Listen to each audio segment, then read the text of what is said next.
జగన్ ప్రభుత్వం రాష్ట్రాన్ని అదాని ప్రదేశ్గా మార్చేసింది. భారీ పోర్టుల నుంచి ఇళ్లకు స్మార్ట్ మీటర్ల ఏర్పాటు ప్రాజెక్టు వరకు అన్ని అదాని పరం చేసింది. 5 ఏళ్లలో పోర్టులు, పంప్డ్ స్టోరేజీ విద్యుత్ ప్రాజెక్టులు, సౌర విద్యుత్ ప్రాజెక్టులు, డేటా సెంటర్లు, ఇళ్లకు స్మార్ట్ మీటర్లు, చివరకు థర్మల్ కేంద్రాలకు బొగ్గు సరఫరా టెండర్లను అదానికి కట్టబెట్టింది.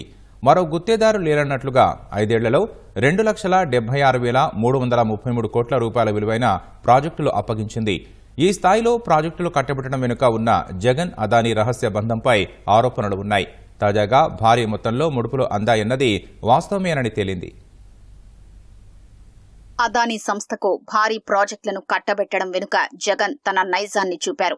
తొలుత ఆ సంస్థ ఒప్పందాల్ని కొనసాగించే విషయమై హైడ్రామా నడిపి తరువాత లక్షల కోట్ల విలువైన ప్రాజెక్టులు కట్టబెట్టారు. జగన్ సర్కార్ అధికారంలోకి వచ్చి రావడంతోనే 70,000 కోట్ల రూపాయల పెట్టుబడులతో డేటా సెంటర్ ఏర్పాటుకు అప్పటి టీడీపీ ప్రభుత్వంతో అదానీ సంస్థ కుదుర్చుకున్న ఒప్పందాన్ని కుదిస్తున్నట్లు డ్రామాకు తెరతీసింది. భూములు తీసుకుని కూర్చుంటే కాదు, నిర్దిష్ట ప్రతిపాదనలతో రావాలని, ఎంత వ్యవధిలో ప్రాజెక్టు పూర్తి చేస్తాం అనే దానిపై స్పష్టత ఇవ్వాలని జగన్ ప్రభుత్వం ఇబ్బందులు పెట్టింది. ప్రతిపాదనలు కుదించి 14,000 కోట్ల పెట్టుబడులు పెట్టేందుకు వీలుగా జగన్ ప్రభుత్వంతో అదానీ సంస్థ కొత్తగా ఒప్పందం కుదుర్చుకుంది. తరువాత కొద్ది నెలల్లోనే అదానీ అంటే జగన్, జగన్ అంటే అదానీ అనేంతలా బంధం పెనవేసుకుంది. తరువాతి నుంచి పెట్టుబడులు, ప్రాజెక్టు పూర్తి చేసేందుకు కాల వ్యవధితో సంబంధం లేకుండా భారీ ప్రాజెక్టులు ఒక్కొక్కటే అదానీ చేతికి జగన్ ప్రభుత్వం అప్పగించింది. డేటా సెంటర్ ఏర్పాటు కోసం విశాఖలో 2 సార్లుగా 190.29 ఎకరాల్ని కేటాయించింది. ఆ భూముల విలువ సుమారు 3,058 కోట్లు ఉంటుందని అంచనా. అంత విలువైన భూములు కట్టబెట్టినా 5 ఏళ్లలో డేటా సెంటర్ ప్రాజెక్టు పనులు వేగంగా నిర్వహించలేదు.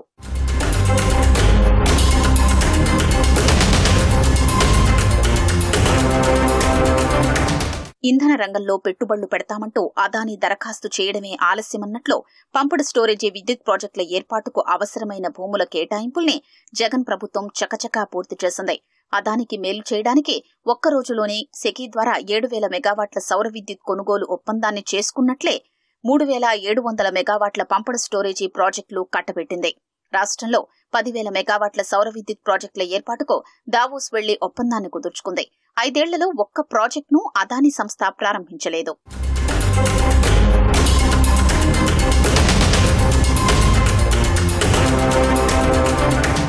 జగన్ ప్రభుత్వం అధికారంలోకి వచ్చిన తర్వాత కృష్ణపట్నం పోర్టులో 75% వాటాను 2020 అక్టోబర్లో అదానీ సంస్థ చేజిక్కించుకుంది. ఈ డీల్ వెనుక జగన్ ప్రభుత్వం బెదిరింపులకు పాల్పడిందన్న ఆరోపణలు ఉన్నాయి. మిగిలిన 25% 2021 ఏప్రిల్ 5న 2,800 కోట్లకు చేజిక్కించుకున్నట్లు అదానీ సంస్థ ప్రకటించింది.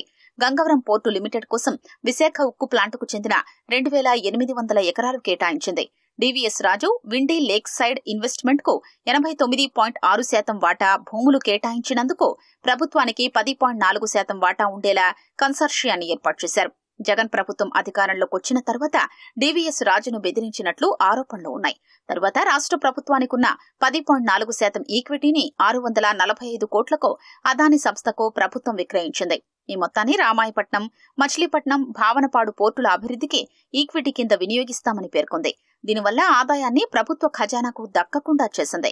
పారిశ్రామిక, వాణిజ్య కనెక్షన్లకు స్మార్ట్ మీటర్లు, గృహ, వాణిజ్య, పారిశ్రామిక విద్యుత్ కనెక్షన్లకు ఆర్డీఎస్ఎస్ పథకం కింద స్మార్ట్ మీటర్ల ఏర్పాటు పనుల్ని అదానీ సంస్థకు ప్రభుత్వం కట్టబెట్టింది.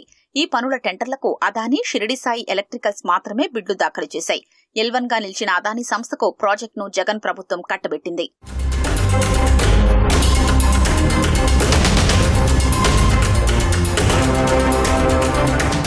జెన్కో థర్మల్ కేంద్రాలకు విదేశీ బొగ్గు సరఫరా టెండర్ను అదానీ సంస్థ వదల్లేదు. నెల్లూరు జిల్లాలోని కృష్ణపట్నం థర్మల్ విద్యుత్ కేంద్రానికి 7.5 లక్షల విదేశీ బొగ్గు టన్నుకు 13,100 చొప్పున సరఫరా చేసే పనుల్ని అదానికే ప్రభుత్వం కట్టబెట్టింది. ఏపీ ఖనిజాభివృద్ది సంస్థకు మధ్యప్రదేశ్లోని సులియారీలో ఉన్న బొగ్గు ప్రాజెక్టు నుంచి తవ్వితీసే బొగ్గును కొనుగోలు చేసే టెండర్ను జగన్ ప్రభుత్వం అడ్డగోలుగా అదానీ పవర్కు కట్టబెట్టింది. రాష్ట్రంలో 3 బీచ్ శాండ్ లీజుల్లో తవ్వకాల్ని అదానీ సంస్థకు కట్టబెట్టేందుకు జగన్ ప్రభుత్వం విశ్వ ప్రయత్నాలు చేసింది. ఏపీఎండీసీ పేరిట శ్రీకాకుళం జిల్లా గారలో 2 లీజుల్లో 909 హెక్టార్లు, విశాఖ జిల్లా భీమునిపట్నం పరిధిలోని 90 హెక్టార్లలో 1 లీజు కలిపి గతేడాది డిసెంబర్లో జగన్ ప్రభుత్వం టెండర్లు పిలిచింది. చిన్న సంస్థలేవీ టెండర్లు వేయకుండా బిడ్ దక్కితే వారంలో 100 కోట్లు జమ చెయ్యాలనే నిబంధన పెట్టింది. మొత్తంగా ఈ టెండర్లలో 3 సంస్థలు బిడ్లు వేశాయి. ఇందులో అదానికి చెందిన అల్లూవియల్ హెవీ మినరల్స్ లిమిటెడ్ కూడా ఉంది.